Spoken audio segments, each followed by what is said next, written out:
Hello and welcome back. Or just welcome if you've only just become lucky enough to find your way here. In the previous 3 videos, we've been examining the concepts of Brahman and emptiness, sunyata, as found in Vedanta and Buddhism respectively, and now we're moving back to the West to consider the very interesting connection between Immanuel Kant's critical philosophy and Nagarjuna's middle way philosophy. In this video, we shall begin to see how the self-aware critique of our biases and one-sided perspectives is the ground upon which intuitive insight into the nature of reality begins to germinate. Kant and Nagarjuna make for a very interesting comparison in this regard because both accept the conventional empirical reality of things while also acknowledging their transcendental or ultimate unreality. Kant was of course most interested in providing a solid foundation for science, while Nagarjuna was clearing the space for spiritual insight, but both achieve their goal by resolving the conflict of opposites, between rationalism and empiricism for Kant, and between essentialism and nihilism for Nagarjuna. I hope you enjoy the video. In both Kant's and Nagarjuna's systems, critique is the method by which we may transcend duality, by exposing how the categories that generate the dialectic of opposites are rooted in the subjective structures of thought. Critical philosophy, as defined by Kant, is the self-examination of reason with the aim of exposing its inherent limitations, and thus defining the possibilities of knowledge itself. Nagarjuna's dialectical prasangika method is similarly a self-examination of reason, with the aim of exposing the inherent contradictions within commonly held beliefs and the construction of dualities which do not really exist. In this way, critique and dialectic can be thought of as the paraphilosophical awareness of duality as the essential mode of human comprehension, which is, of course, also what we're doing with syntheology and the dialectical matrix. For Kant, the thing in itself, the noumenon, is beyond rational thought. For Nagarjuna, it is emptiness, sunyata, which is beyond rational thought. And both noumena and emptiness, representing the limit of rational thought, are approached via negativa. Kant describes noumena as the boundary of our conceptual knowledge, while Nagarjuna portrays emptiness as the absence of essence in phenomena. Both Kant and Nagarjuna accept the conventional empirical reality of things while simultaneously acknowledging their transcendental or ultimate unreality. For Kant, this epistemic duality is found in the distinction between phenomena and noumena, while Nagarjuna speaks of dependent origination and emptiness.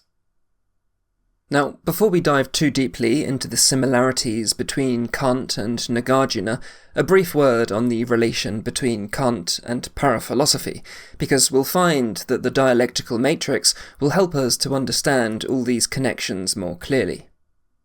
So, as many of you will know, paraphilosophy is based on a methodology called syntheology, which aims to reveal the structure through which we can explain experience.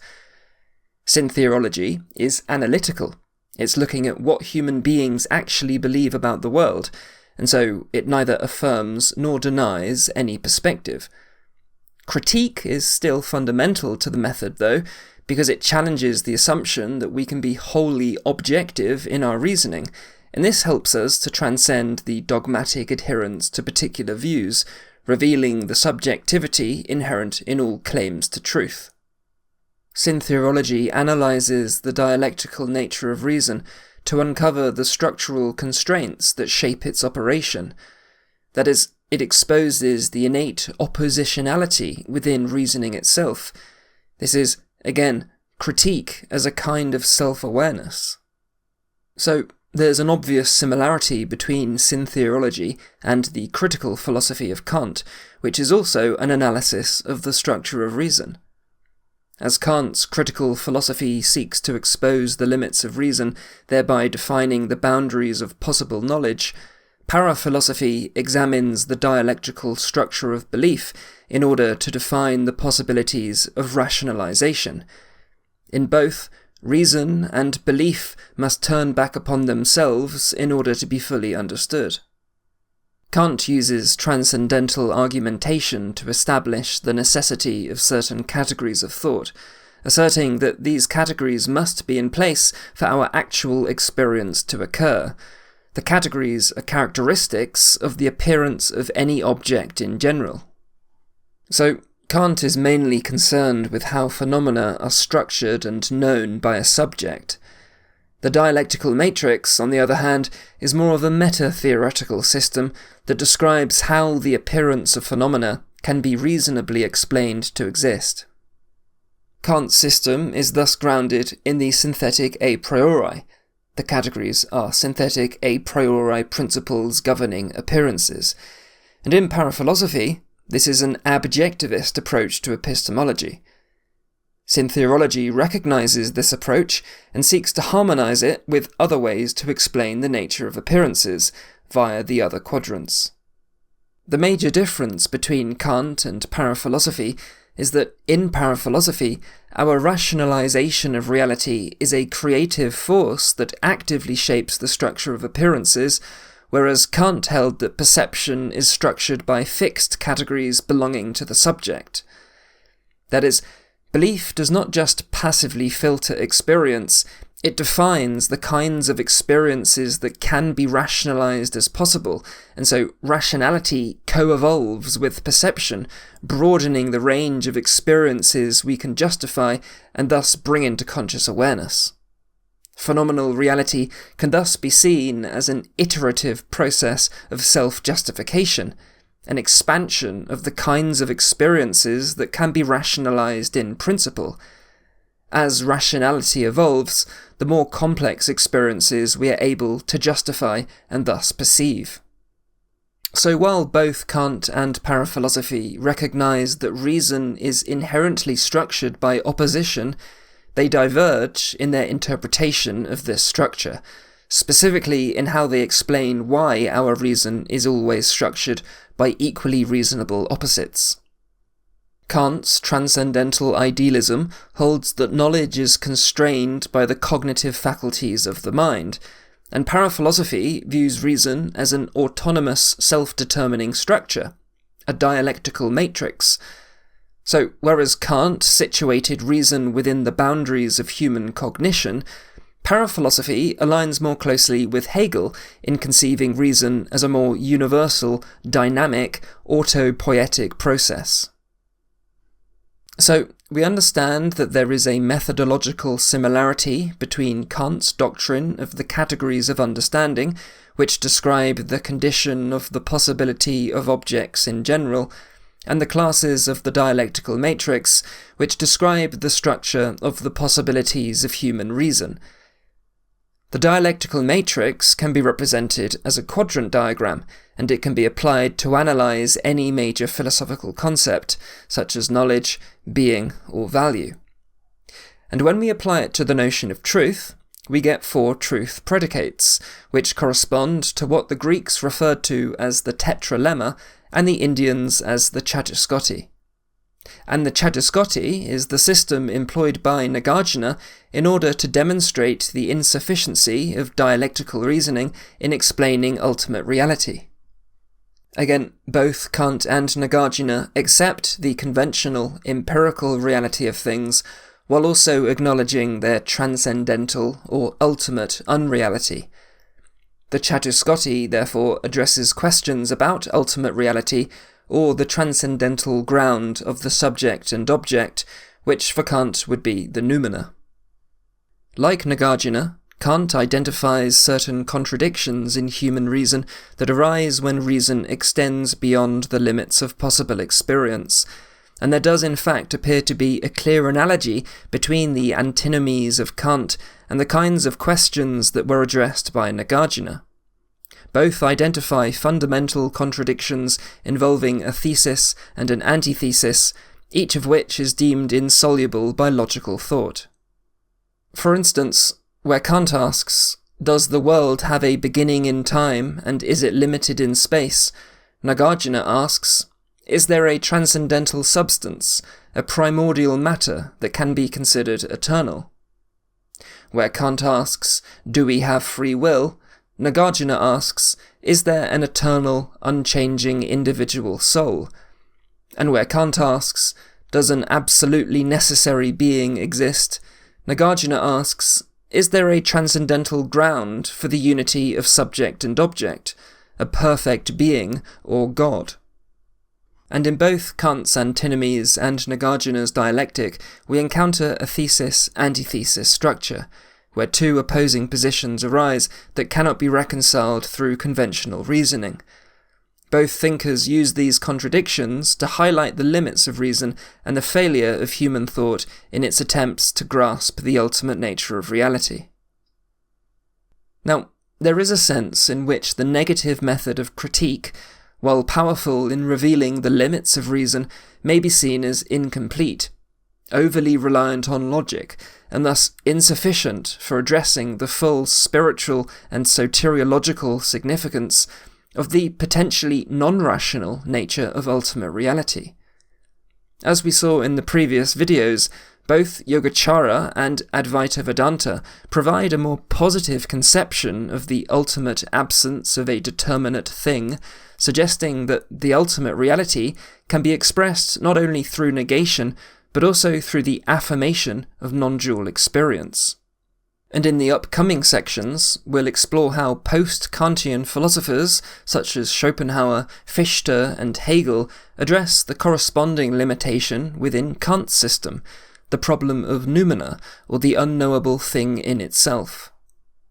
And the way that all of these thinkers get to work in addressing the apparent incompleteness of the negative critical approach is by recognizing that the ultimate reality must be implicit in relative experience, in the phenomenal realm, and that, when understood this way, it can be characterized in a more positive way. For example, Schopenhauer identifies the thing in itself with pure will, Fichte with pure ego, Hegel with pure spirit, Yogacara with pure dynamic perception, and Vedanta with pure conscious being. In each of these systems, the ultimate is not just beyond comprehension, but is also immanent in experience, and through this unmistakable recognition, it becomes possible to articulate and affirm the ultimate nature of reality. The difference between Kant and Nagarjuna's Madhyamaka philosophy, of course, lies in their treatment of the topic of absolute knowledge. Kant does not claim that absolute knowledge is attainable, because reason is inescapably structured by its own categories and oppositions. And while Madhyamaka agrees that it is impossible to overcome the contradictions of dialectical reason through dialectical reason alone, it does believe that it is possible through non-dual spiritual insight, which transcends the oppositions that reason generates, such as the distinction between subject and object. These distinctions are ultimately illusory, and thus the ultimate reality cannot be understood through concepts, but only through direct, non-conceptual experience. And thus, Madhyamaka, so as Paraphilosophy, implements a quadrant system to show the mind what it cannot do, namely, escape the alternatives of thesis, antithesis, both, or neither. Once the mind recognizes that it cannot escape the dialectical matrix, it may then come to realize that it need not try to escape it. It is this surrendering of knowledge that opens the door to intuitive insight. Critique is thus the meta-level awareness of the essential bias inherent in human thinking. Critique exists at the limit of thought because nothing beyond it can be intellectually grasped in a strictly positive way. Nagarjuna and the Buddha before him tell us that the inadequacy of our views results from the inclination to ascribe inherent existence to whatever it is that our views refer to. But even emptiness itself is an empty concept that becomes subject to critique if taken as a view.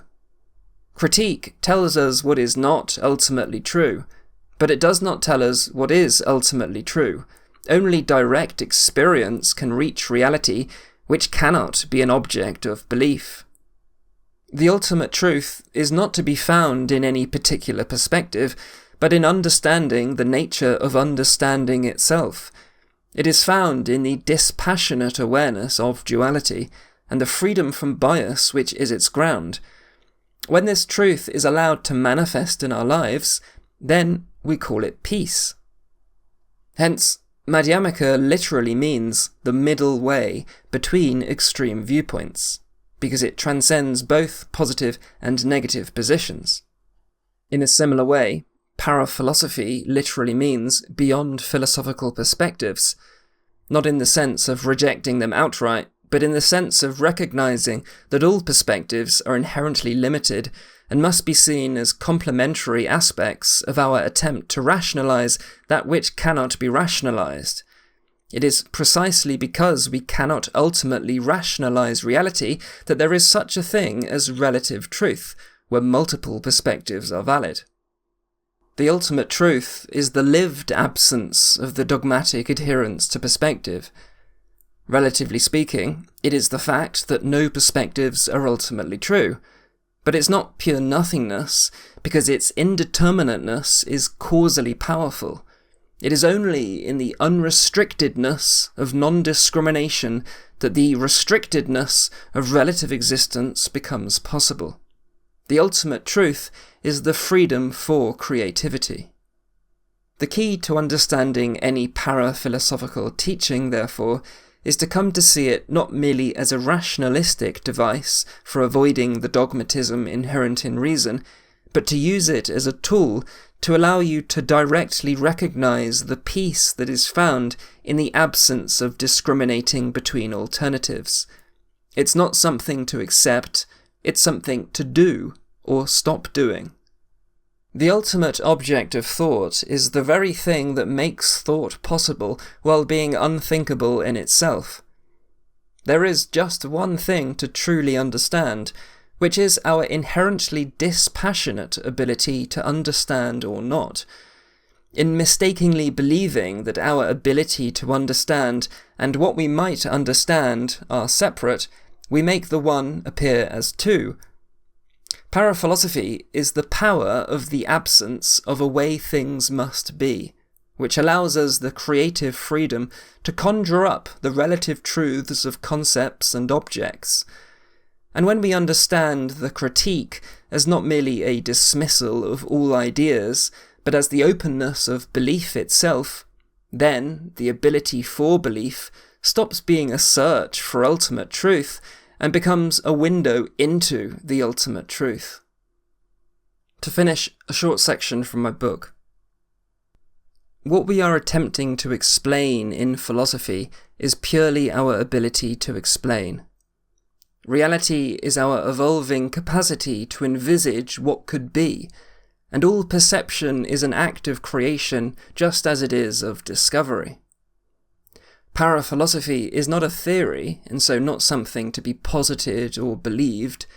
Paraphilosophy reverses the emphasis from whatever it is we could believe in to the act of belief itself, of discriminating between opposites.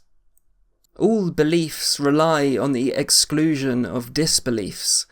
Paraphilosophy is recognizing that it is the conscious act of separation which leads to the development of reality. The creator is the separator, and so we can never disbelieve in paraphilosophy, for then we would disbelieve in our ability to believe, which is the foundation of all reason and all reality.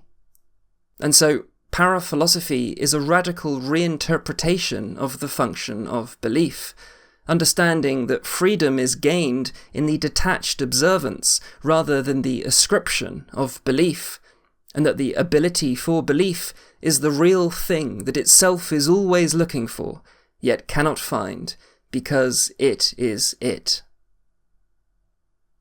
And that brings us to the end of the video. I should also mention that Kant does propose that we can establish an indirect connection to the noumenon through practical reason and faith in a moral foundation for the world. So, if we suspend reliance on rational explanation, be open to the possibility of a different kind of knowing. Next, we'll explore how Georg Hegel brings the noumenal back into the light of reason, whereby reality may be comprehended dialectically through the unfolding of self-consciousness. If you enjoyed this video, please consider enabling me to continue making more videos. You can find out how to support me in the description below. Thank you for listening.